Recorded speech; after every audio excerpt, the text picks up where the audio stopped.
오늘 하나님께서 우리에게 주신 말씀은 마태복음 26장 본문입니다. 그리고 오늘 마태복음 26장 이 본문 가운데서 1절로 16절까지의 말씀은 우리가 너무나 잘 알고 있는 향유 부은 여인에 관한 말씀입니다. 그리고 오늘 주어진 말씀은 모두 구체적으로 보면 5개의 장면이 나누어 기록되어졌는데요. 이 5개의 장면을 3개의 단락으로 나누어서 요약해 볼 수 있습니다. 그러니까 첫 번째 단락은 1절로 시작해서 5절까지의 말씀이에요. 단락은 예수님께서 자신의 죽음을 예고하고 계신 장면과 이스라엘 백성 장로들과 대제사장이 예수님을 잡아 죽이려는 모의를 하고 있는 장면을 기록한 대목이라고 여러분에게 요약해 말씀드릴 수 있겠습니다. 그리고 두 번째 단락은요, 6절로 시작해서 13절까지의 말씀인데요. 단락은 향유 부은 여인을 중심으로 그녀를 비난한 제자들과 또 그녀의 행동을 옹호하시는 예수님의 말씀을 구체적으로 기록하고 있습니다. 그리고 마지막으로 세 번째 단락은요, 14절로 시작해서 16절까지의 말씀인데요. 단락은 가롯 유다가 예수님을 은 30의 대제사장에게 파는 장면과 예수님을 그들에게 넘겨줄 기회를 찾고 있는 장면을 구체적으로 기록하고 있죠. 그리고 오늘 말씀은 정확하게 25장에 기록된 3개의 비유와 연결되어 있습니다. 그리고 오늘 본문은 우리에게 해야 하는 일에 관하여 우선순위가 있음을 말씀하시는 대목이라 여러분들에게 이 대지를 요약해 말씀드릴 수 있겠습니다. 그러니까 예수님께서 하라 하신 일, 선한 행동보다 반드시 어떻습니까? 우선되어져야 하는 것이 있다면 그것은 바로 예배라 하고 예수님께서 말씀하신 장면이라는 것이죠. 그렇습니다. 우리는 늘 이웃을 위해서 헌신하며 살아야 합니다. 늘 공동체의 필요가 무엇인지 세심하게 살피고 그것을 채워가려 해야 하는 것입니다. 그런데 그 같은 선한 행동보다 우리가 먼저 해야 하는 일이 있는데요. 그것이 무엇이냐면 바로 예배라 하는 것입니다. 그러니까 오늘 본문은요, 다른 여러 선한 행동들보다 분명 중요한 것이 있다 말씀하고 있습니다. 우선 해야 하는 것이 있다 하고 지금 예수님께서 말씀하고 계신 거예요. 그것은 다른 게 아니라 우리가 매일 매순간 하나님께 귀 기울이며 사는 것이죠.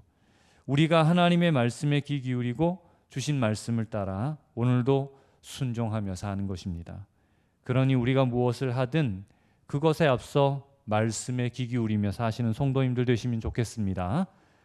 그리고 말씀을 늘 쫓아 순종하며 사는 예배자로 세움 받으시는 성도님들 되시면 좋겠습니다. 그것으로 늘 자람을 얻고 열매 맺어가는 성도님들, 그리고 주님 주시는 은혜와 복을 누리며 사는 귀하고 복된 우리 대천교회 성도님들 모두 되시길 예수님의 이름으로 축원합니다. 그러면 이제 본문을 한번 구체적으로 살펴볼까요? 구체적으로 하나하나 짚어보면서 함께 묵상해 보면 좋겠습니다. 먼저 오늘 주어진 본문 1절인데요. 1절을 우리가 함께 같이 읽으면 좋겠습니다. 같이 읽겠습니다. 예수께서 이 말씀을 다 마치시고 제자들에게 이르시되. 방금 우리가 함께 읽은 1절은 매우 중요한 기록입니다. 이렇게 얼핏 보면 그렇게 중요해 보이지 않지만 이 구절은 굉장히 중요한 구절입니다. 왜 그러냐 하면 25장과 26장을 아주 기묘하게 이어주는 구절이기 때문에 그렇습니다. 그러니 26장이 독립된 기록이 아니라 연결된 기록이라는 사실을 언급한 대목이기 때문에 굉장히 중요한 구절이라 여러분에게 말씀드릴 수 있습니다. 그러니 여러분 25장을 이해하지 못하면 사실 26장에 기록된 이 상유 부은 여인에 관한 행동에 관해서 우리가 제대로 이해할 수 없는 거예요. 해서 25장을 잠시 요약해 보면 이렇습니다. 25장에서 예수님께서는 지금 3가지 비유를 들어서 말씀하셨어요. 첫 번째는 무엇이냐면 우리 지난주에 장덕재 목사님께서 말씀해 주셨던 10처녀의 비유입니다. 비유는 천국은 준비하는 자의 것이라 말씀하신 대목이죠. 마지막을 준비하며 기대하는 삶을 살아야 할 것이라 말씀하신 것입니다. 반드시 끝이 있다, 반드시 열매 맺을 날이 있다는 것을 기억하고 항상 어떻게 해야 한다고 주문하고 있는 것이죠. 기대해야 한다, 준비해야 한다 하고 하나님께서 말씀하고 계신 겁니다. 그것이 바로 이 비유의 대지입니다. 그리고 이어진 두 번째 이 비유는 달란트 비유인데요. 비유는 천국의 주인이신 하나님이 어떤 분인지에 관하여 예수님께서 말씀하신 대목이죠. 그러니까 하나님은 어떤 사람입니까? 굳은 사람이 아니라, 구두쇠가 아니라, 인색한 분이 아니라 반드시 어떻습니까? 심으면 열매 맺게 하시는 분이라 하고 말씀하신 대목인 거죠. 그리고 마지막으로 세 번째는 어떤 비유냐면요, 양과 염소의 비유입니다. 비유는 두 번째 달란트 비유와 마찬가지로 또 하나님에 관하여 설명하는 대목인데요. 그러니까 하나님은 반드시 어떤 분이라 말씀하고 있냐면요, 양과 염소를 구별하듯이 우리를 구별하시는 분이라 그렇게 말씀하신 대목이에요. 상과 벌을 준비하시고 양과 염소를 구별하듯이 구분하여 주시는 분이라 그렇게 말씀하고 계신 대목이 바로 25장에 등장하는 세 번째 비유라는 겁니다. 그러니 이 세 가지 비유를 종합하면요, 어떤 말씀이 되냐면 이렇습니다. 반드시 마지막 때가 있을 것인데 그때 하나님은 구별하여 상과 별을 허락하신다 하는 것이죠. 그리고 하나님은 우리가 가진 것이 무엇이든 어떻습니까? 심기만 하면 반드시 열매 맺게 하시는 분이라 하고 말씀하시는 거예요. 해서 어떻게 살아야 할 것이라 마지막에서 주문하고 계시냐면요, 항상 가난한 자들 위해서 살아야 할 것이라, 보잘것 없는 자들 먹이고 입히는 일에 전심전력할 것이라, 그렇게 해야 할 것이라 하고 이제 25절에서 마지막으로 주문하고 계신 거죠. 그리고 마태는 1절에 기록된 대로 이 비유를 마치자마자 다음과 같이 제자들에게 예수님께서 말씀하신 바를 본문 2절에서 기록하고 있는데요. 2절을 여러분 제가 한번 읽어볼 테니까요, 여러분 눈으로 한번 따라와 보시면 좋겠습니다. 2절을 제가 한번 읽겠습니다. 너희가 아는 바와 같이 이틀이 지나면 유월절이라, 인자가 십자가에 못 박히기 위하여 팔리리라 하시더라. 방금 제가 읽은 2절은 예수님께서 세 가지 비유를 말씀하신 뒤 이어 제자들에게 어쩌면 충격적일 수 있는 자신의 미래에 관하여 예언한 대목이라고 그렇게 말씀드릴 수 있겠죠. 그러니까 유월절이 다가오자 때가 되셨다 하고 말씀하셨어요. 이제 자신이 사람들에게 팔리게 되실 것이라, 십자가에서 결국 죽음을 맞이하게 될 것이라 지금 예수님은 말씀하고 계신 겁니다. 그리고 마태는 예수님의 이 같은 말씀 후에 이어지는 장면들을 이어 기록했는데요. 그것에 관하여 이어진 6절과 7절은 다음과 같이 기록하고 있어요. 제가 6절을 읽고 여러분 이어서 7절을 한번 읽어주시면 감사하겠습니다. 제가 먼저 6절을 읽겠습니다.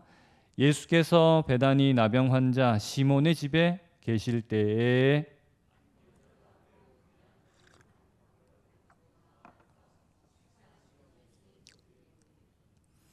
그렇습니다. 먼저 한 여인이 예수님께서 곧 죽게 될 것이라는 소식을 들었습니다. 제자들로 하여금 어떻습니까? 예수님께서 자신이 곧 죽는다 말씀하셨대요 라는 말을 어떻습니까? 들었을 것입니다. 그리고 6절과 7절에서 기록된 것처럼 그녀는 누굴 찾아왔습니까? 지금 그 소문을 듣고 예수님을 찾아왔어요. 그리고 어떻게 했다 본문은 기록하고 있냐면 머리에 향유를 부었다 하고 비교적 짧게 기록하고 있죠. 특별히 여러분 향유 부은 여인과 관련해서 사복음서 저자는 모두 기록하고 있어요. 마태, 마가, 누가, 요한은 빠짐없이 이 대목을 기록하고 있어요. 모두 이 사건을 기록하고 있습니다. 하지만 모두 어떻습니까? 동일하게 기록한 것은 아니에요. 그러니까 마태는 그녀가 누구라고 밝히고 있지 않지만 어떻습니까? 요한은 그녀가 누구인지 밝히고 있죠. 그녀가 누구입니까? 마리아라 하고 기록했어요. 뿐만 아니라 마태는 향유 옥합에 관해서 매우 귀한 옥합이라고만 기록하고 있지만 마가와 누가는 어떻습니까? 그 향유의 값을 기록하고 있는데 300데나리온이라 하고 기록하고 있죠. 그러니까 마리아가 가져온 향유 옥합의 가격을 구체적으로 밝히고 있는데요. 참고로 데나리온이라고 하는 이 단어는 어떤 단위이죠? 노동자가 받을 수 있는 하루 품삯을 가리키는 단어였어요. 그러니 지금으로 보면 이 300데나리온이라면 3천만 원 정도에 해당하는 것이죠. 그만큼 비싼 물건이라 하고 마가와 누가가 기록한 것입니다. 사실 여러분 3천만 원이라고 하는 돈을 일수로 환산해 보면 어떻습니까? 돈이 가진 가치를 좀 더 크게 생각해 볼 수 있는데요. 무려 300일을 전혀 사용하지 않고 모아야만 하는 돈입니다. 하루하루 그렇게 저축해야만 모을 수 있는 돈이죠. 그리고 휴일을 생각하면 좀 더 확대해서 1년을 그렇게 모아야 하는 돈이라 하고 말할 수 있죠. 그리고 마리아가 특별한 직업이 없었다면, 하고 가장한다면 그 돈은 생각보다 그녀에게 아주 큰 돈이었을 것이라 그렇게 상상해 볼 수 있을 것입니다. 하지만 이처럼 마가와 누가가 그 값을 구체적으로 밝히고 있는 것보다 마태가 향유의 가치를 표현한 것이 더 재미있고 중요한데요. 마태가 지금 뭐라고 기록했냐 하면 이렇게 기록했잖아요. 매우 귀한 것, 이 표현을 사용했어요. 그렇죠? 마가와 누가는 구체적으로 그 향유의 값을 기록했는데 마태는 지금 특별하게 매우 귀한 것이라고 이렇게 기록했다는 거예요. 이게 왜 중요하냐 하면 바로 이 단어가 무엇을 번역한 것이냐 하면 바리티무라고 하는 단어를 그렇게 번역한 것이기 때문에 그렇습니다. 여러분 이 단어를 콕 찍어 가지고요. 성경 전체를 한번 찾아보니까요. 다른 데는 전혀 사용되어지지 않고 마태복음 26장 7절에서만 사용된 유일한 단어더라고요. 해서 어떻습니까? 호기심이 생기니까 사전을 한번 찾아봤겠죠. 여러분 이 사전을 한번 찾아보니까 웬만한 사전에 나오지 않고 굉장히 두꺼운 사전에만 나오더라고요. 그리고 어떻게 번역해야 하는지 가이드하는데 이렇게 번역하라고 말해요. 그 어떤 것과도 비교할 수 없는 가치, 이렇게 번역하라고 저에게 가이드하더라고요. 그리고 이 단어와 비슷한 단어를 히브리어와 맞추어 보면 여러분 이건 헬라어예요. 바리티무라고 하는 단어는 헬라어예요. 그런데 이 단어와 격을 같이 하는 단어를 히브리어에서도 찾아볼 수 있거든요. 그 단어가 뭐냐 하면 여러분 이 카바드라고 하는 단어입니다. 여러분 많이 들어보셨을 텐데요. 이 카바드라고 하는 단어가 원래는 어떤 뜻이냐면 이 사람의 신체 장기 중에서 간을 의미하는 단어예요. 그리고 신체 장기 중에서 가장 무거운 곳이 어디냐면 이 간이에요. 예. 그래서 여러분 어떻다? 카바드가 간이라는 뜻이었는데 무겁다라고 하는 뜻이 되었고 가장 가치 있는 것이라고 하는 말을 담게 되어서 가치 있는 것이라는 말이 되었어요. 그리고 이 단어가 어떻게까지 변했냐면 영광이라는 단어를 나타내는 히브리어가 되었어요. 그리고 이 단어와 바리티무라고 하는 이 단어는 동격입니다. 같은 의미로 사용되어지는 단어라는 거예요. 그러니 마찬가지로 어떻습니까? 헤아릴 수 없는 가치를 나타내는 것이에요. 그러니 매우 귀중한 향유라고 기록했지만 사실은 마리아의 모든 것이라고 읽어도 상관없는 것이죠. 마리아가 가진 것 중에서 그 무엇과도 비교할 수 없는 것이라고 읽어도 상관없단 말이에요. 실제로 마리아가 가진 가장 중요하고 귀한 것이라고 읽어야 해요. 그렇습니다. 마리아는 지금 자신의 모든 것을 들여서 어떻게 했습니까? 향유 옥합을 산 것입니다. 그러니 어떻죠? 마리아가 곧 향유 옥합이고 향유 옥합이고 누구입니까? 마리아인 것이죠.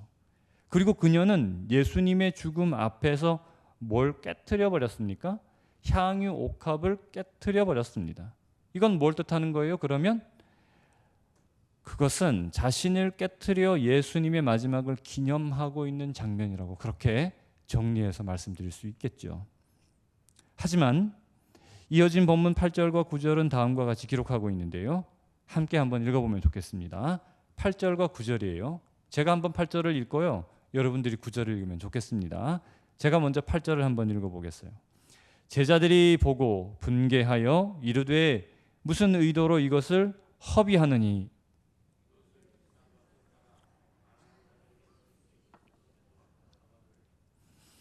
그렇습니다. 이어 마태가 기록한 장면은 어떤 장면이죠?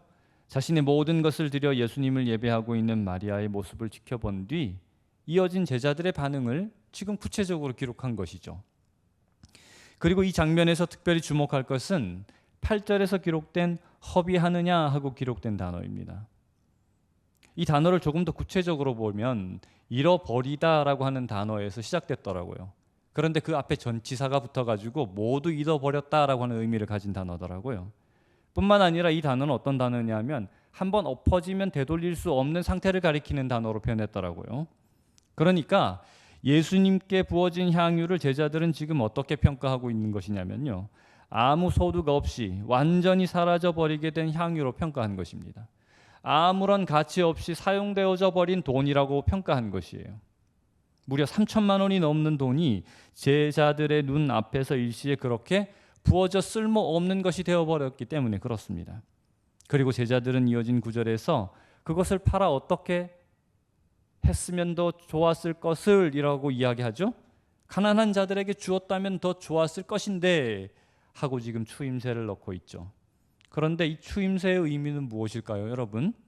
여러분, 이 말은 앞서 예수님께서 제자들에게 선한 일, 그러니까 지극히 작은 자, 가난한 자에게 행하라 말씀하신 대목을 제자들이 다시 끄집어내는 장면이죠. 다시 언급하는 장면입니다. 그러니 앞서 제가 25장을 꼭 봐야 된다고 했잖아요. 그 25장에 기록된 이야기가 뭐냐 하면 지극히 작은 자, 보잘것없는 자에게 선한 일을 행하라 하고 예수님께서 말씀하셨다는 거예요. 그런데 26장에 와서 지금 어떻게 하고 있냐면 그 25장에서 예수님께서 말씀하셨던 바를 끄집어내고 있다고요. 그러니 유다는 예수님께서 말씀하신 대로 하지 않고 어떻습니까? 너는 왜 낭비하고 있어? 하고 이렇게 지금 추임새를 넣고 있는 거란 말이에요. 넌 지금 뭐 하고 있어? 예수님께서 이렇게 하라 했는데 넌 지금 무슨 짓 하고 있어? 그 돈이 얼마짜리인지는 알아? 지금 이렇게 이야기하고 있다는 거예요. 그렇게 지금 마리아를 비난하며 그렇게 이야기하고 있다는 거예요. 그것으로 제자들은 마리아를 향해서 어리석은 일을 했다 푸념하고 있는 것입니다. 여러분, 여기까지 정리해 보면요, 예수님께서 스스로 자신의 죽음을 제자들에게 알리신 사건을 기록했어요, 성경이. 그리고 마태는 이어 곧바로 어떻습니까? 두 개의 상반된 장면을 기록하고 있죠. 그리고 예수님은 두 장면으로 자신을 따르던 자들의 믿음을 대조하고 있어요. 그러니까 본문은 지금 온전하게 자신을 드리는 마리아와 외식하는 제자들의 모습을 대조하고 있죠. 여러분, 예수님을 쫓아다니던 한 사람 마리아는 어떻습니까?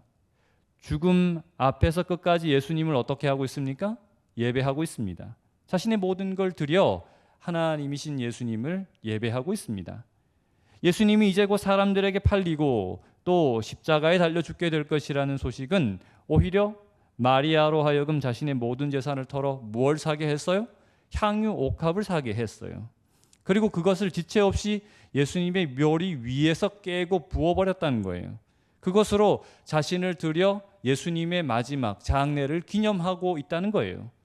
그러나 이어진 본문을 보면요, 14절에서 16절까지 본문 가운데 어떻게 기록하고 있습니까? 본문은 어떻습니까?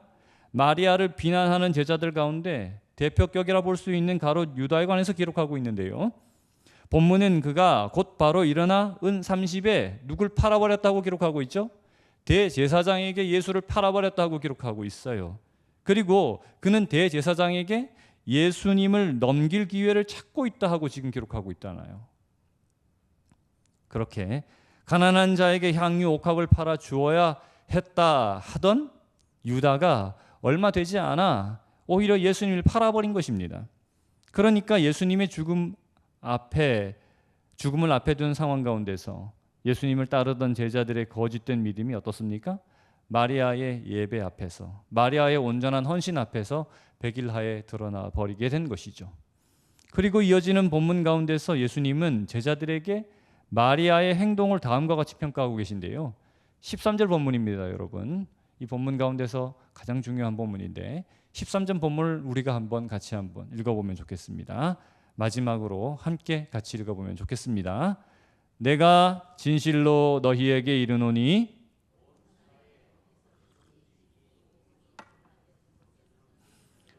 행한 일도 말하여 그를 기억하리라 하시니라. 그렇습니다. 예수님은 마리아의 헌신을 복음이 전파되는 곳마다 기억되게 될 행동으로 여러분 어떻습니까? 평가하고 계시죠.